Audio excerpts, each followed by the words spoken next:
Okay, welcome back to the channel. I thought I'd do this little video while I was driving home from work. Today, what I want to talk about is drones and drone photography.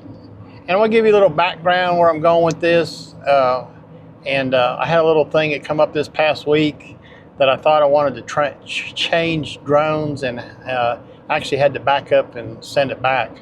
Anyways, I got into drone photography the first time back in about 2017. And I started out with a really cheap Chinese drone that I bought from a guy off of a local sales network. Met him in a parking lot at a Pilot gas station and paid him $150 for this little toy. Okay, that's exactly what it was. It was a toy.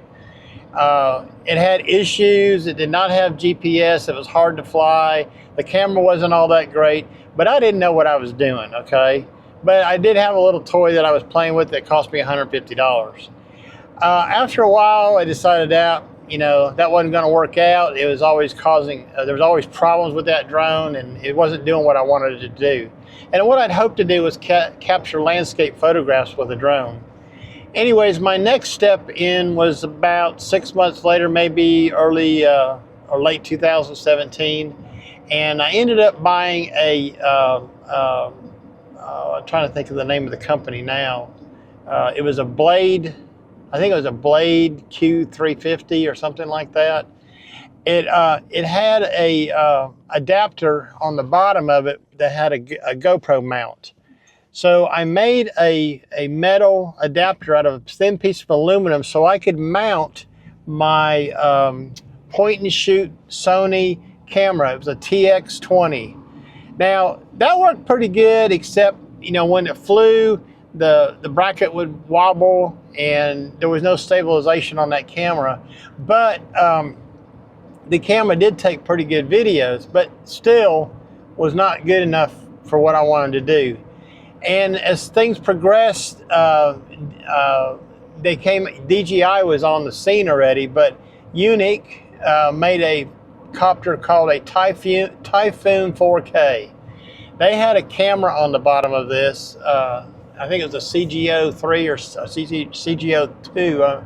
I don't remember, but it took fairly good pictures. It was gimbaled, it was stabilized, and it did really good. But this copter was big, okay? And I couldn't haul it around real easy. Now, back in those days, there wasn't a lot of regulations for drones and stuff, but the mystique about drones, people thought people were coming in their backyards and spying on them through their windows and all kinds of crazy crap. And there might have been a few of those. People were flying them near airports, getting near aircraft, passenger aircraft. So the government had to step in and start regulating them. I mean, when you took your copter out, your drone out to fly it, you always felt guilty about it. Like somebody was watching you and something bad was going to happen to you. Like the police were going to come up and want to know what you were doing and all that. Anyways, after I had that Unique copter for a while, I decided that I needed to find something else. Well, a friend of mine had a DJI Phantom 3, and he used a GoPro on it, and I seen some of his footage, and it was really nice, some really nice footage. And I got to talking to him about it and quizzing him about it. Well, then he gave me a piece of advice. He said if I would just wait, that DJI was coming out with a new drone called a Phantom 4 Pro, which would have a 20 megapixel sensor in it. And it had a different communications, I forget what all that was, but I think instead of using Wi-Fi, it was using a thing called Lightning or something like that DJI had developed. And today we've got more sophisticated communication software between the controller and the drone. They're up to OcuSync 5.0 now, or 4.0. Anyways, I bought the DJI Phantom 4 Pro. Great drone, great copter, great photographs, great video, but it was big. It was too big for me to take hiking, because one of the things I wanted to do with the drone is I wanted to be able to take it to a waterfall and do waterfall photography with the drone. Now, a lot of the waterfalls around me are either in a state natural area or associated with a state park, which is illegal to fly in, period. You can't even get permission. It's almost like trying to fly in the national parks. Forget it. They're gonna say no every time. But there are a lot of waterfalls that are not in state parks or state natural areas that I am able to capture photographs with. So I wanted to be able to hike with my drone, and the DJI Phantom 4 Pro was just too big for me to lug around with my camera gear and everything else. Then DJI came out with the Mavic 2 Pro and the Mavic 2 Zoom. Wow, what a game changer. I bought one of those. It was about $1,500, and I bought the combo kit, and you know, it had a Hasselblad camera in it. It had a 20 megapixel sensor. It was fantastic. It did a great job at photographing and videoing, and it was a great copter. I had it for several years, okay? Of course, technology changes, life moves on, DJI develops new things, and along comes, you know, their smaller quadcopters, but one of the things that intrigued me was the newest copter that came out was the DJI Mini series. Now, when they came out with the Mini 3 Pro, okay, I've got something rattling in the back of my car that's driving me crazy, okay? I think it's a hitch. When they came out with the Mini series, the Mini 3 Pro, that's when I started paying attention to these smaller copters. And I did. I bought a Mini 3 Pro, okay, and started using it. Now it was a lot of fun to fly. It was a small copter. It was under 250 grams, and you could fly that as a hobbyist without registering it with the FAA. Only things over 250 grams you have to register. I had it for a very short period of time, maybe 6 months at the most, and DJI came out with the Mini 4 Pro. That had so many more features, cruise control, it had nighttime photography in it, nighttime videoing. It was just a much better copter. So I sold my Mini 3 Pro and bought the Mini 4 Pro.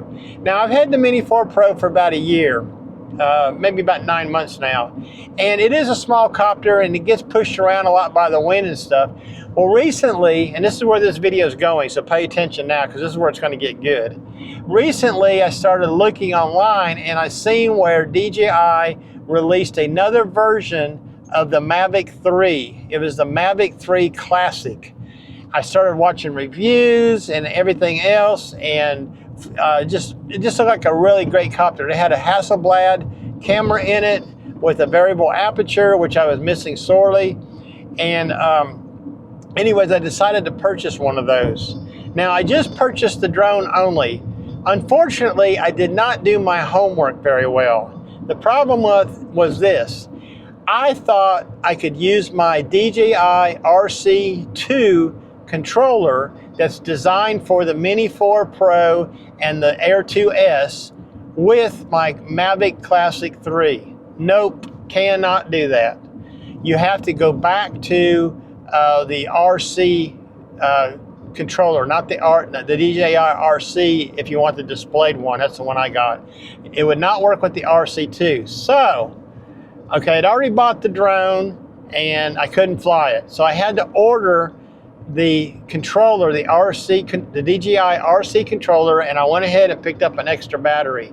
Now, I thought I was getting a pretty good deal. The drone was about $11.99 plus tax, but by the time I paid the tax and had to buy the controller, which I didn't think I was gonna have to buy, I was into it for about $1,700. I was not happy about that. Then the trouble began. I took it out for its first flight last Saturday, because I got the drone, had to wait a week for the controller to come in, and it came in, and I took it out for its first flight last Saturday, and I did some still shots with it. Now, I don't know what it is, but I was fairly close to a building, and there were some cars parked in front of the building, and the photographs just looked soft, okay? I checked my exposure settings, everything was fine. I've been flying drones for a long time and DJI products for a long time, and you know, I knew how to work the autofocus system. Let's just put it that way. Anyways, I double checked, triple checked the autofocus system. Well, I thought I might have left something on the front of the lens, okay? So I checked that. There's nothing on the front of the lens, no piece of plastic or anything. The lens is clean. So I put it away and I took it out one more time and did some video with it. Well, I noticed the video was awfully soft too. And I couldn't figure out why, okay? I thought my focus was set right and all that. Took a few more photographs. Those photographs were out of focus and soft, and I just couldn't make it work. I talked to DJI support in their chat box last night. We went through the whole rigmarole where they asked me if I checked this, I checked that, what my serial number was, and all that kind of stuff. So what we decided the best thing for me to do now was to return the drone to the online retailer that I bought it from and ask for a refund, okay? And in addition to that, I had to return the DJI RC and the battery back to DJI corporate for a refund from them. I don't think personally, for me, the DJI Mavic 3 Classic is going to make a whole bunch of difference in my photography. I took the DJI Mini 4 Pro out today, did some more video of it, and I will link that video at the end of this video so you can see the video from the Mini 4 Pro, and I'll also put in a clip and a couple of pictures that I happened to capture from the Mavic Classic 3. So, lesson be learned, okay? Just because something's new and great may not work for you. Now, most of the reviewers, they were real big on the Classic 3. They said it was a great quadcopter and all this, and these are big name drone reviewers, okay? Ones that I trust. I may have got a bad copy, I don't know. I just couldn't make it work for me. So, you know, after thinking about it and DJI said I could return it, I decided let buyer's remorse kick in and just send it back and get my money back. And that's just exactly what I did. I shipped both packages off this afternoon. They're on their way back for a refund. Anyways, I just kind of wanted to bring this up, you know, my experience with drones and drone photography. And like I said, stay tuned to the end of the video and I'll show you some clips from both quadcopters. And I really appreciate y'all coming by today. Give the video a thumbs up, like if you don't mind, and subscribe to the channel if you want to see more. My name is Ron Durant and I'm a photographer and I live in East Tennessee. Y'all have a nice day now. Bye-bye.